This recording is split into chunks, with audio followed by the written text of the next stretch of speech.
Hi, very good morning. I'm Dr. Janak Patel. Today we'll be talking on one of the another interesting topic we call embolism.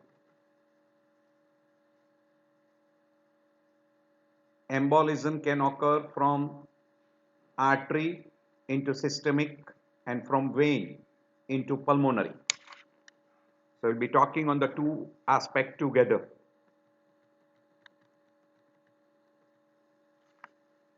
So by definition,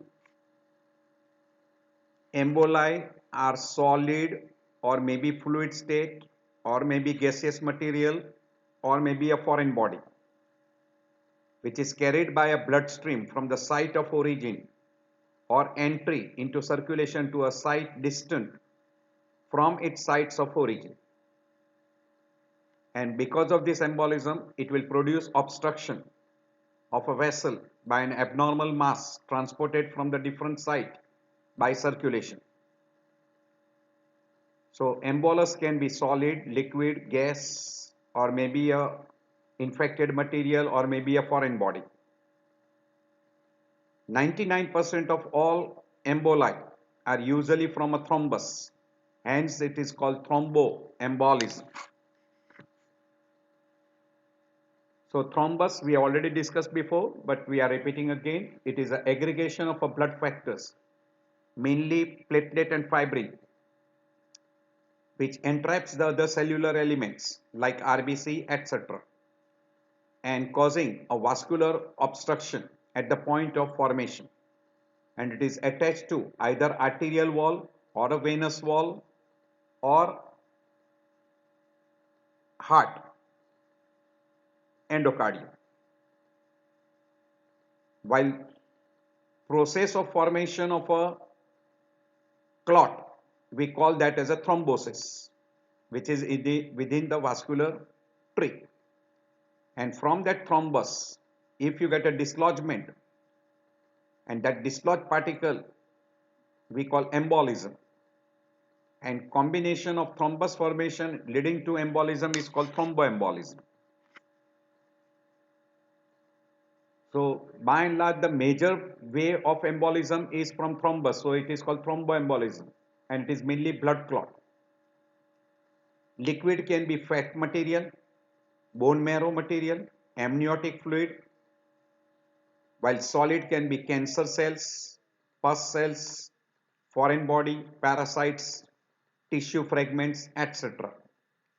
And gas material can be air embolism or maybe nitric oxide. Classical example in case of CUASES disease in a sea divers. So these are all the different terms which can be utilized. So depending upon the material, solid, liquid and gas. Infected material or non-infected material, sterile material is called bland or septic material is infected material. Classical example is infective endocarditis and in case of tuberculosis. Depending upon the source, if it is coming from the heart, it is called cardiac. If it is coming from arterial tree, it is called arterial. And if it is coming from venous, it is called venous thromboembolism. Site wise, whichever artery or vein which are being involved, depending upon that, coronary, pulmonary, cerebral, etc. Right side heart or from deep vein, it will lead to pulmonary embolism. And in case of a left side heart, that is LA, LV and arch of aorta, it is called left side heart or arterial, and it can lead to systemic embolization. If the blood clot from venous side enters into systemic, it is called paradoxical embolization. This will happen if there is a reversal of the shunt in case of ASD, VSD and PDA. We call as Eisenmenger syndrome. Depending upon the size, microemboli, classical example TIA, or massive emboli, we call giant saddle embolism, etc. These are the different types of thrombus which you can see: ergonal thrombus, antemortem, ball thrombus, milk, parietal, fibrin, hyaline, infective, primary, stratified, traumatic, etc. These are different terminology which are being utilized. And depending upon the embolism, venous embolism, arterial, paradoxical, fat, bone marrow, amniotic fluid, air, septic, foreign body.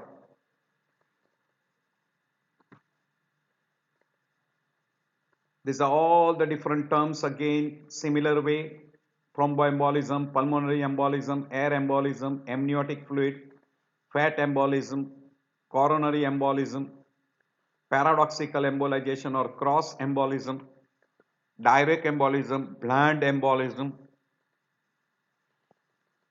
bacillary emboli, bone marrow, capillary embolization, etc. Different terms which are being utilized. We already mentioned, depending upon the material, solid, liquid, gas. Depending upon whether infected or not infected, we call sterile or septic. Sterile is also called bland. Depending upon the source, cardiac emboli, arterial emboli, and venous emboli. There's a little difference in arterial and venous thromboembolism. Arterial, heart is most common site, like mural thrombus from left atrium or from left ventricle, vegetative mural endocarditis, valvular endocarditis, prosthetic valve endocarditis, and also it can occur in case of a cardiomyopathy, particularly very common in dilated cardiomyopathy. And this emboli, if it is from the right side of the heart, it will involve lung, leading to pulmonary embolism. In lung, you can have a thromboembolism from pulmonary vein coming into LA and then into what we call as LV and then systemic. Among systemic, aorta is the most common site for atherosclerosis. Second common site is carotid artery, and you can have thrombus formation in aortic aneurysm at the site of coarctation of aorta, etc. So from there also it can go into systemic circulation. While venous emboli are most common in deep vein thrombosis, mainly in the lower limb, occasionally in upper limb. This thrombus can extend into femoral, iliac, pelvic vein, etc. Very rarely you can come across venous thrombosis in cavernous sinus as well as the draining territory. On the right side of the heart, you can have a thrombus formation in case of a RA and ALV. In a right ventricle, mainly following an inferior wall infarct or RV infarct. In a RA, because of atrial flutter fibrillation and huge dilatation of right atrium. Occasionally, you can have a thrombus formation in a pulmonary artery. And all this will enter, all this will produce thromboembolism involving lung, producing pulmonary embolism, pulmonary infarct. We already mentioned the etiology indirectly.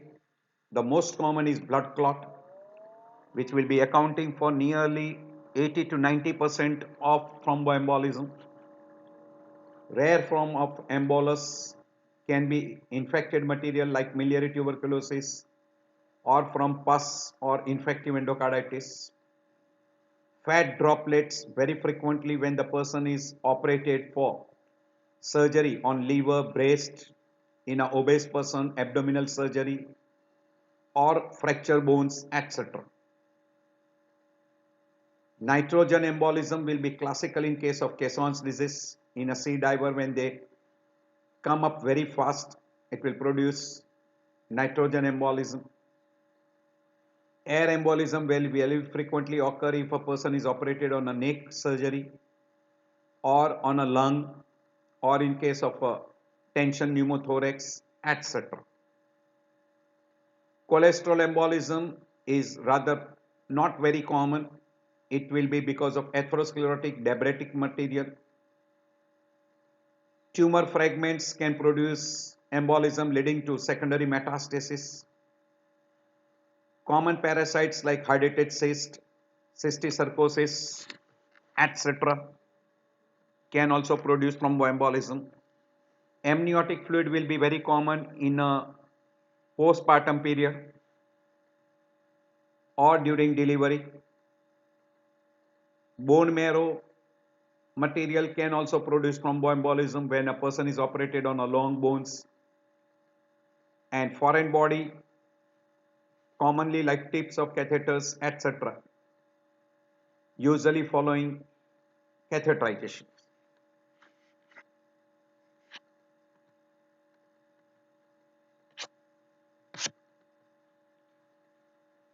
So systemic thromboembolism, very frequently it will come from LV, In LA, huge dilatation of left atrium with atrial flutter fibrillation. From LV in case of a myocardial infarction, mural thrombus, or infected material from a vegetation over mitral valve or aortic valve in case of infective endocarditis.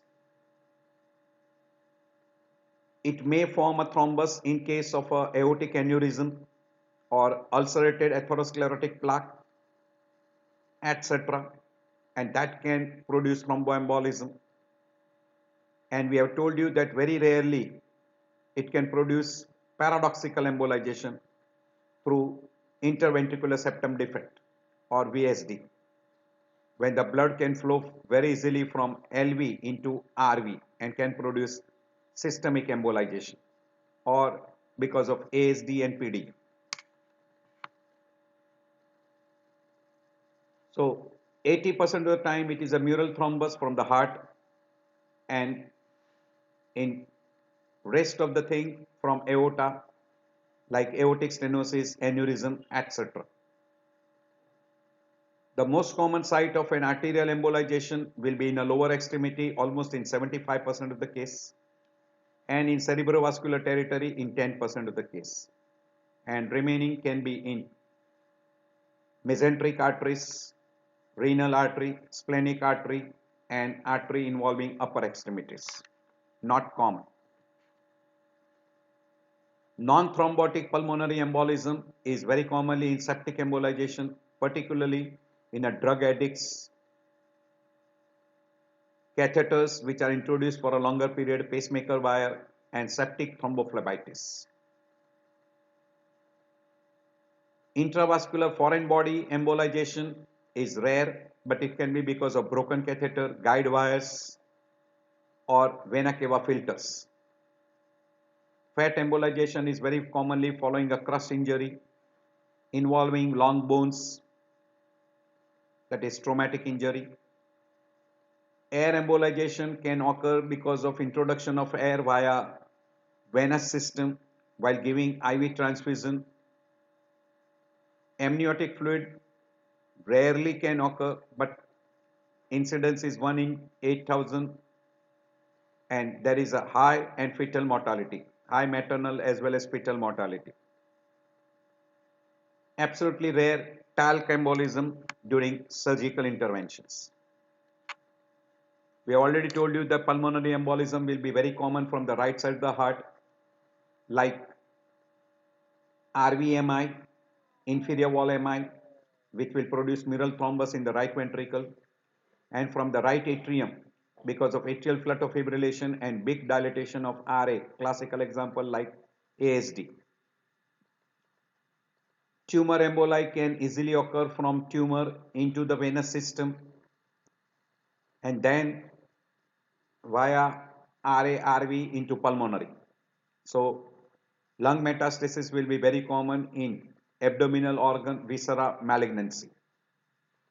Air embolization will be very frequently because of IV fluids, IV injections. Pelvic vein thrombus formation is very common with pelvic surgery, prosthetic surgery, prolonged immobilization, etc. Fat embolization will be very common with long bone fractures or surgery on a long bones.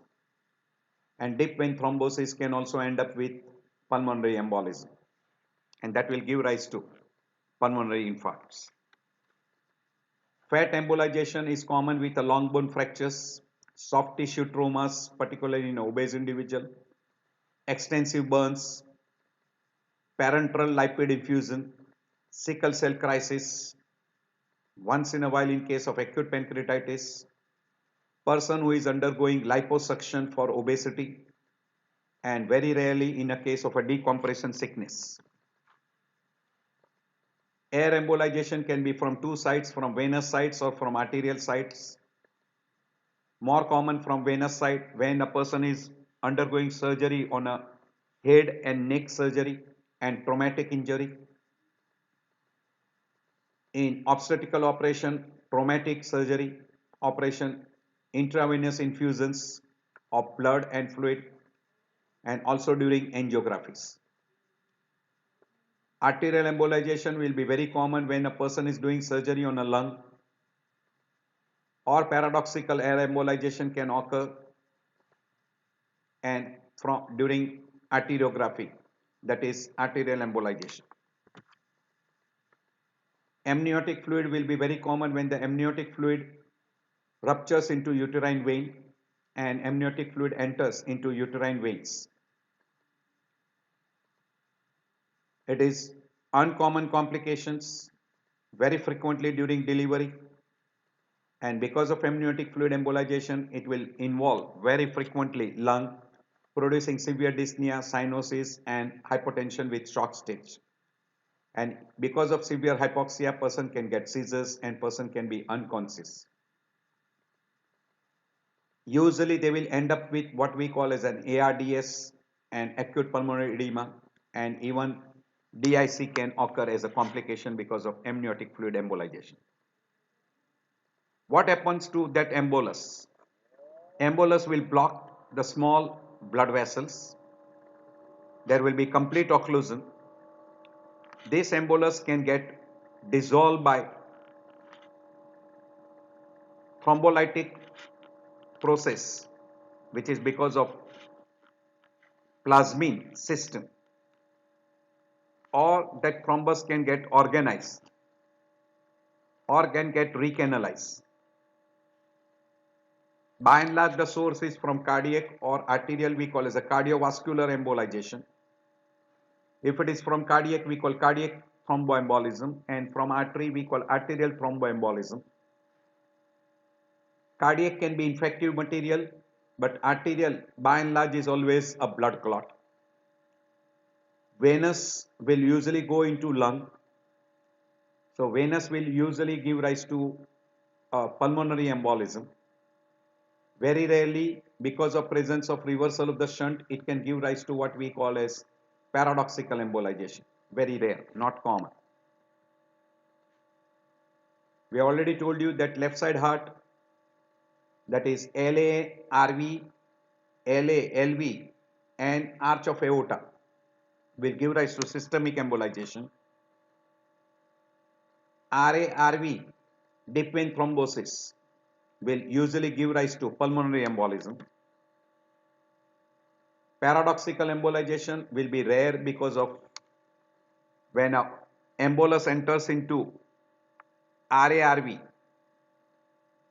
and if there is a reversal of the shunt, then it can give rise to systemic embolization.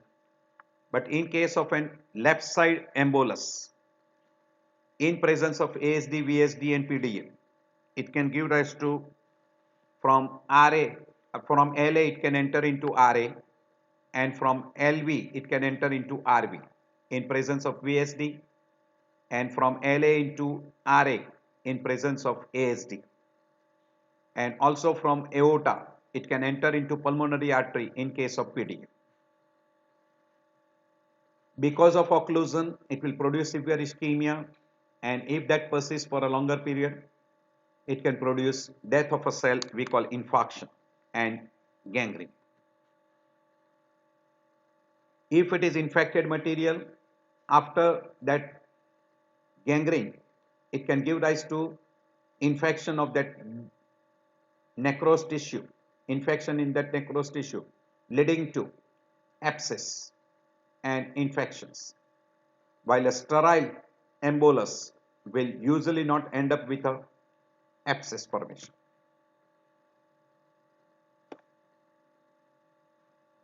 In a case of a liquid or a gas, the chances of resolution will be much better, while in case of a solid, the resolution chance is less.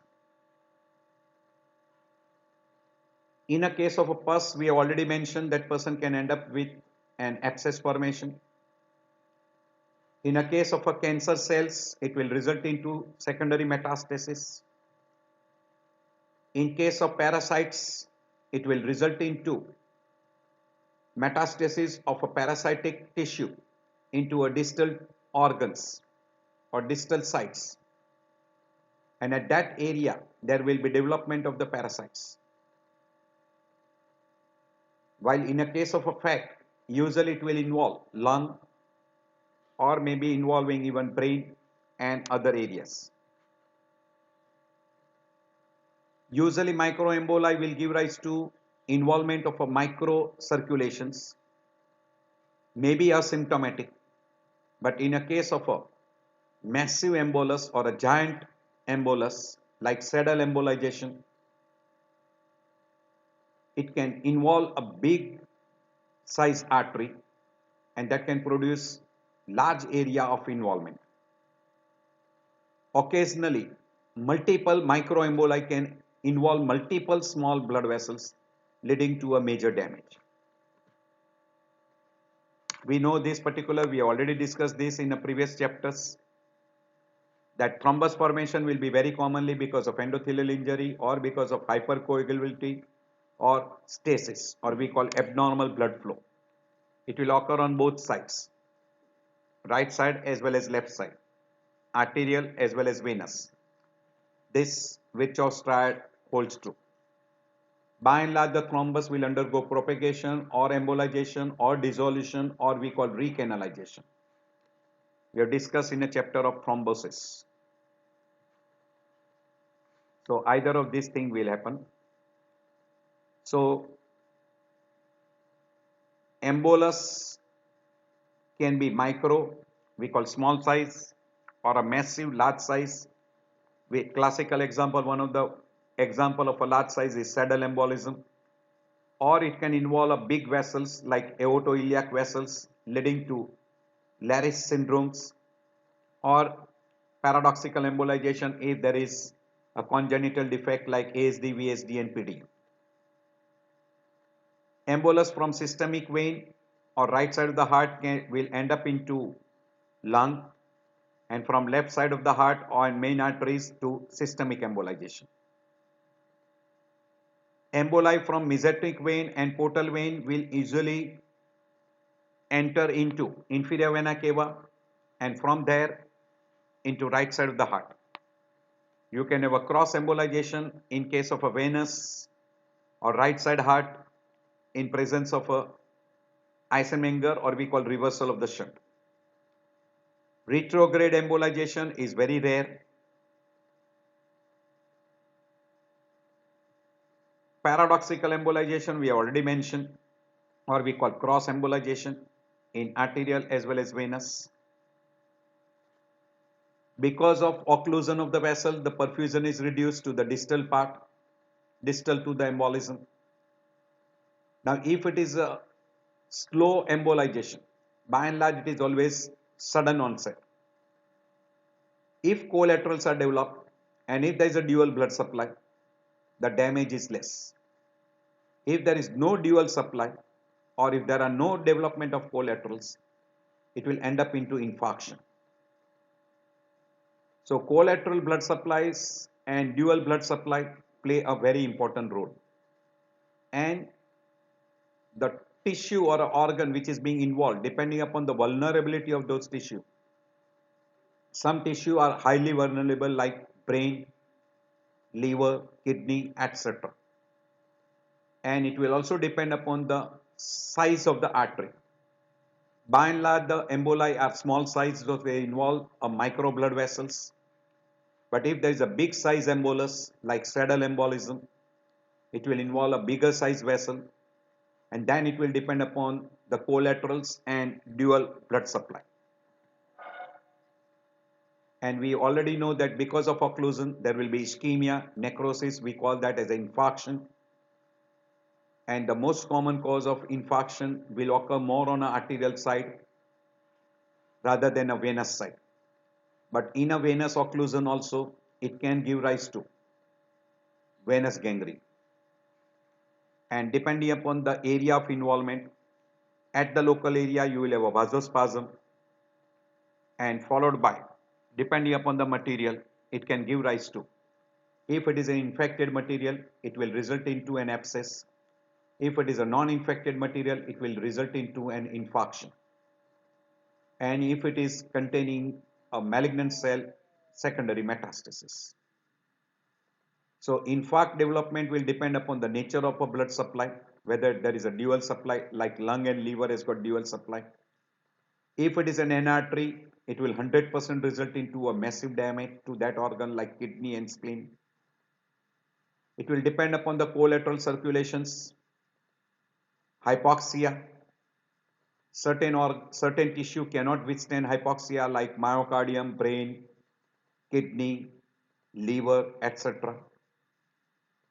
Depends upon the blood content like anemia, cyanosis, or we call hypoxia, etc. Size of the vessel, size of the vascular territory, partial occlusion or total occlusion, and duration of ischemia. Lot of factors which will determine the size of infarct. And tissue necrosis due to ischemia can take place mainly due to oxygen deficiency and then liberation of antitoxins and toxic materials. And number of determining factors will be size of the blood vessel, partial or total occlusion, and duration of ischemia. We already mentioned this. Now there are two types of infarct. One we call as a red infarct, we call hemorrhagic infarct, and white infarct, that is called anemic infarcts. Red infarct will be seen in a tissue where there is a dual blood supply. Classical example is lung, small intestine, etc. Also, it can occur in ovarian torsion because of venous occlusion, or on a previously congested tissue. If there is an infarct, it will be usually red infarct. White infarct will be very frequently in an arterial occlusion, particularly if there is an end artery like kidney and spleen, most common. Second common organ is brain and heart.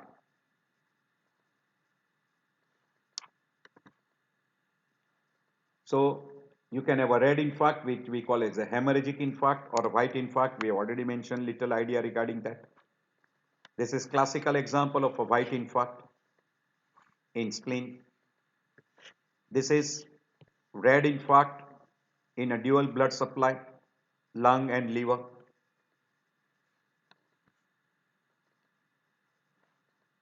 If it is an infected material like coming from the valvular structures like infective endocarditis or a prosthetic valves, or from an abscess, lung abscess, empyema, etc., that embolus will be containing infected material. After getting infarct, there will be local multiplication of the bacterial vegetation and it will convert that into an abscess. Classical example will be lung abscess, splenic abscess, liver abscess, which can occur following infected material embolization. And another classical example is miliary tuberculosis. This is classical example of a saddle emboli, massive embolus, a big size embolus, which is blocking main pulmonary artery as well as right and left pulmonary branch. And this will result into massive infarct of a lung tissue, saddle or a giant embolus, and that can end up into acute cor pulmonale.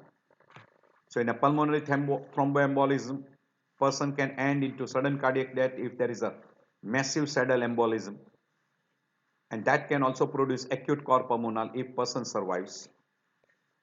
It will result into pulmonary infarct depending upon the size. A small size embolus will produce a small pulmonary infarct. It can end into pulmonary hemorrhage because of infarcted tissue, and it can resolve if it is a microembolization, and particularly in a multiple chronic microembolization, it can end up into pulmonary hypertension and chronic cor pulmonale. That will be typical picture in a case of a pulmonary thromboembolism. So it will end up into what we call as pulmonary hypertension, chronic cor pulmonale. That will be common presentation in a microembolization or chronic thromboembolic phenomena. So pulmonary infarction, pulmonary hemorrhage, pulmonary hypertension leading to chronic cor pulmonale, or in case of a massive saddle embolization, acute cor pulmonale, and can even end up into sudden cardiac death, sudden death. Systemic thromboembolism can travel to a wide variety of sites as compared to the venous. From the point of origin, depending upon the blood flow, most common involvement is lower limb, 10% in brain, and rest in intestine, kidney, spleen, etc. The effect of this embolization will depend upon the dual blood supply, collaterals, etc., and size of the blood vessels and size of the thrombus. So the most common involvement is lower extremity, and second common is brain. And we have already mentioned, you can see this is a big size embolus that will lead to a good area of infarction. And site from where it comes, 80% of the time it is from cardiovascular system, mural thrombus from LV and LA. Retinal thromboembolism is not very common, but it can occur. Classical example in case of infective endocarditis from the left side, and that is called Roth spot.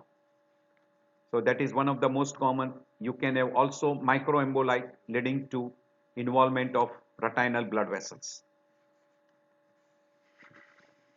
Another common is cerebral. Fat embolization, we already mentioned that it will be very common. It will lead to 90% of the time when the person is being operated on a long bones or on a breast tissue, liver, or in a obese abdominal surgery, because there is lot of fat in the subcutaneous tissue that can give rise to fat embolization. And secondary to fat embolization, person can have tachycardia, dyspnea, CNS symptoms can be there, and that is because of obstruction of a arterial perfusion of that structure. Air embolization, we have told you very commonly it will occur during surgery on the neck or surgery on the lung, leading to air embolization, or while giving IV fluids, or on a heart-lung machine if person is on a heart-lung machine, etc. Or also in case of a tension pneumothorax, it can enter. This is typical how the air embolization can involve. At your leisure time you can go through. In a decompression sickness, in a sea diver, when they come up very fast, nitrogen bubble will appear in a vascular system leading to decompression sickness we call as the CUASES, very common in sea divers. Amniotic fluid embolization will be during delivery. It can involve pregnant woman, or it can also involve fetus, and that can lead to what we call as cardiogenic and non-cardiogenic pulmonary edema, that is ARDS, dyspnea, bronchospasm, cyanosis, pulmonary edema, and because of severe hypoxia, Person can also develop what we call as decreased cardiac output, pulmonary congestion, hypotension and shock, and can also trigger off DIC, which can then lead to bleeding tendency. So amniotic fluid can easily enter and can involve what we call as a female or even a fetus can be involved. So this is the entire picture what a person can get. He can have involvement of the CNS, lung, etc. are most commonly involved. Because of hypoxia, person can develop seizures, decreased coronary blood flow, decreased cardiac output, pulmonary congestion, hypotension and shock, thromboplastin release, DIC and bleeding. And if it involves fetus, it can also produce fetal hypoxia, bradycardia and fetal death. Retinal artery occlusion can be unilateral or can be bilateral, and it can produce right from scotomas to complete blindness. Retinal vein occlusion is very rare, not very common.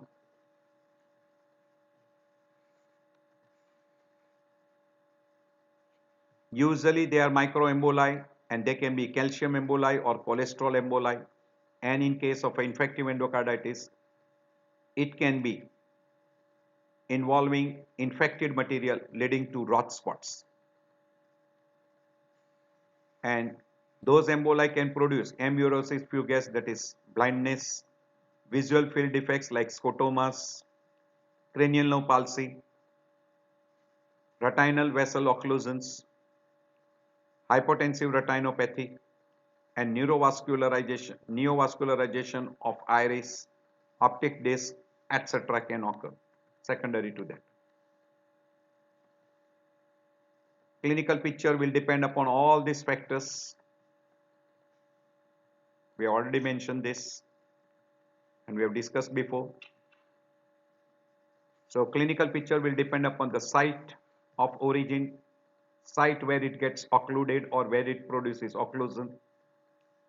So whether it is systemic or whether it is pulmonary, will depend also on the size of embolus. Most commonly pulmonary embolism is from the deep vein thrombosis in lower limb. Sometimes it can end up with saddle embolism, and if there is a saddle embolism, it is a massive infarct, and in that case person can develop acute cor pulmonale and even a death. If there are multiple small emboli, shower of small emboli, it will result into microembolization, slow process, pulmonary hypertension, chronic cor pulmonale, etc. This I already explained you that because of a saddle embolization, person can develop acute cor pulmonale and can have a death. If they are small emboli, small size emboli, it can end up with pulmonary infarct. It can end up with pulmonary hemorrhage. And in case of a small micro multiple emboli and chronic thromboembolism, it will end up into pulmonary hypertension, chronic cor pulmonale. Or a microemboli can resolve completely and even person may be asymptomatic. In a systemic emboli, most common organ which is being involved will be brain and lower limb. The embolus will come very frequently from the heart, that is from left ventricle, or infected material from valvular structures in case of infective endocarditis. And we have told you that lower limb is most commonly involved, second structure is brain, and rarely we come across mesenteric arteries, renal artery, splenic artery, etc. So most common is lower extremity and brain. 80% of the time it is from left ventricle or from LA, and infected material can come from valvular structures.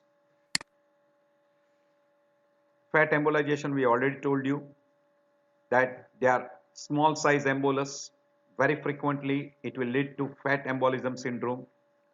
Symptom will appear after 1 or 3 days of injury. Usually, it will involve more of pulmonary artery. So, it will give rise to tachypnea, dyspnea, tachycardia, etc. Second structure which is very commonly involved is brain, where person will have irritability, restlessness, delirium and coma depending upon the area of involved and number of emboli. Inner skin, it will give rise to petechial skin rash, and it can be fatal when there is an involvement of the lung and brain is more. This already we have explained in amniotic embolism. As far as investigation is concerned, it will depend upon you have to find out the source, whether it is from the heart or whether it is from the artery or from the venous system. As far as the heart is concerned, echocardiography with Doppler will be very helpful. In arterial also, ultrasound with color duplex, and in venous also ultrasound with color duplex will be very helpful. And then you can go for arterial aortography and venography. Another site is from left side of the heart and arterial, which will give rise to systemic embolization. Right side of the heart will give rise to pulmonary. You will have to find out in case of a paradoxical embolization the defect, which can be identified by mainly by good echocardiography with Doppler. At the site of involvement, you will have to find out the severity of the damage.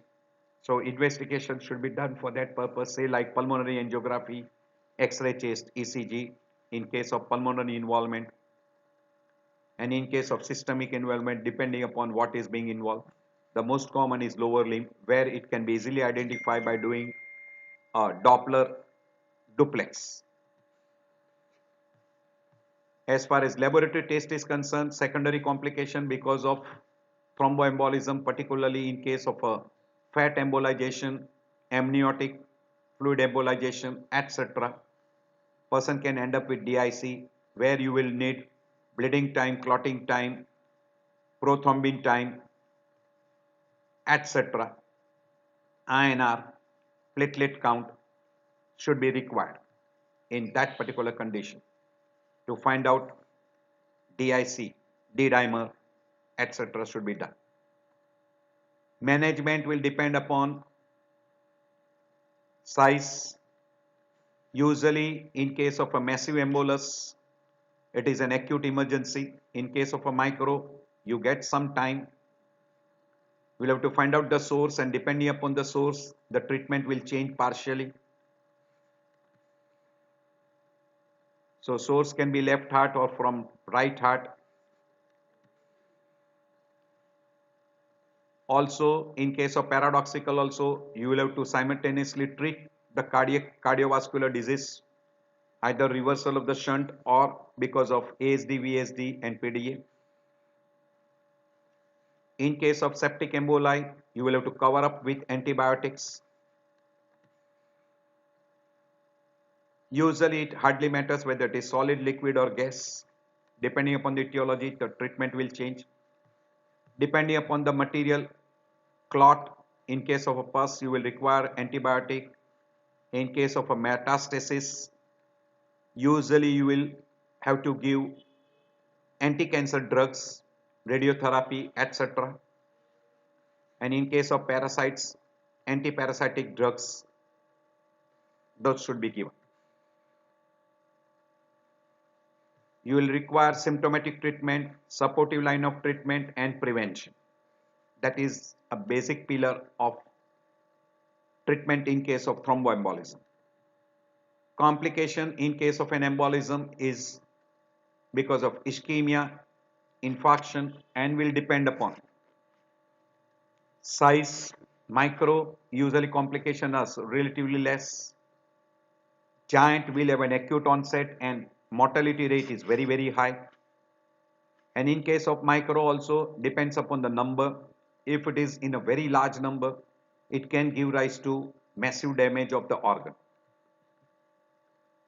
Usually systemic embolization has got poor prognosis because of involvement of the multiple structures. Also in case of a pulmonary, in case of a saddle embolism, acute corpulmonal prognosis is poor. Also, if the person has got congenital heart defects like ASD, VSD, PDA or Eisenmenger, chances of paradoxical embolization increases. In case of a septic emboli, abscess, metastatic abscess we call, or we can use the word miliary tuberculosis.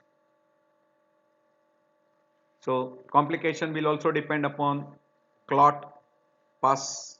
In cancer there will be secondary metastasis, there will be metastasis of parasitic infections, and in case of fat embolization you can have involvement of the lung, brain, which can be fatal. They celebrate 13 October as a World Thrombosis Day. It should be every day in your life, not only on 13 October. I thank you all for taking out time. I know that your time is valuable, and I appreciate you for spending some of time with me in listening this lecture. I hope this will be helpful. Once in a while you will come across in your everyday practice causes, cases of embolism, and it will be helpful during that time. So do pay attention, and you can pick up those cases and you can prevent mortality.